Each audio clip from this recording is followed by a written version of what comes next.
Chapter 3 Across the Bridge. Annie was under the tree looking across the foggy ground.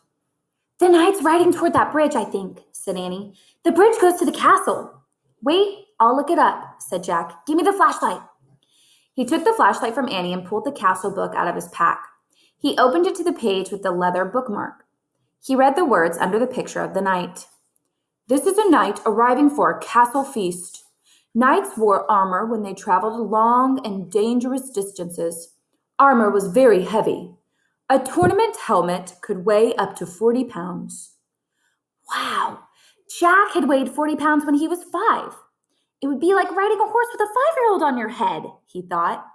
Jack pulled out his notebook. He wanted to take notes as he'd done on the dinosaur trip. He wrote, "Heavy head." What else? He turned the pages of the castle book. He found a picture that showed the whole castle and the buildings around it. "The knight's crossing the bridge," said Annie. "He's going through the gate."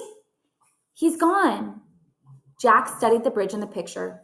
He read, "A drawbridge crossed the moat. The moat was filled with water to help protect the castle from enemies. Some people believe crocodiles were kept in the moat." Jack wrote in his notebook, "Crocodiles in moat?" "Look," said Annie, peering through the mist. "A windmill, right over there." "Yeah, there's a windmill in here too," said Jack, pointing at the picture. "Look at the real one, Jack," said Annie, "not the one in the book." A piercing shriek split the air. "Yikes," said Annie. "It sounded like it came from that little house over there." She pointed through the fog. "There's a little house here," said Jack, studying the picture. He turned the page and read, "The hawk house was in the inner ward of the castle. Hawks were trained to hunt other birds and small animals." Jack wrote in his notebook, "Hawks in hawk house." "We must be in the inner ward," said Jack.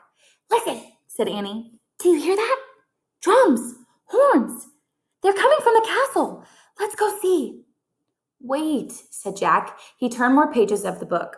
"I want to see what's really going on, Jack. Not what's in the book," said Annie.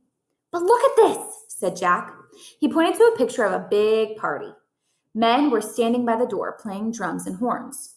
He read, "Feasts were held in the great hall. Fanfares were played to announce different dishes in a feast." "You can look at the book. I'm going to the real feast," said Annie. "Wait," said Jack, studying the picture. It showed boys his age carrying trays of food. On the trays were peacocks with all their feathers, whole pigs, and pies. "Peacocks?" Jack thought. He wrote, "They eat peacocks?" Jack held up the book to show Annie.